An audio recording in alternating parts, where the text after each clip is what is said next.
Bill was in the insurance business, and he asked me a few questions and got down to the point of certain policies, and he said, "Do you have a wind policy?" I said, "No." "Do you have a wind and hail policy?" Again, I said, "No." "Do you have a flood policy?" And for the third time, I said, "No."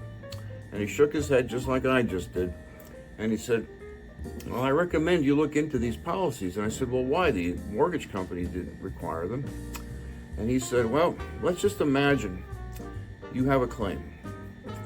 And you go into the room and you see the representative for the homeowners, the representative for the wind, the homeowners, representative for the wind and hail, and the representative for the flood, all sitting around this table. And you come up to them and explain your problem. And let's just say you had only the homeowner's policy.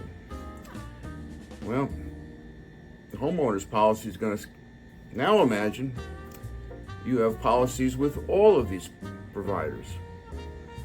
Homeowners, wind and hail, wind-driven rain, and flood.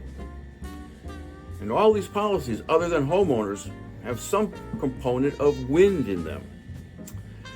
Here I am at the beach with a house looking out on the ocean, and I don't have wind coverage of any type.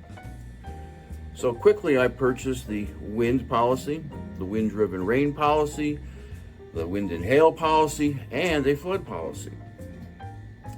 Now, if I have a claim, and I go into that imaginary room where all of these policy companies are sitting around a table, and I got coverage with every one of them, no one can point their fingers at any other person. They're all going to have to pay for my damages.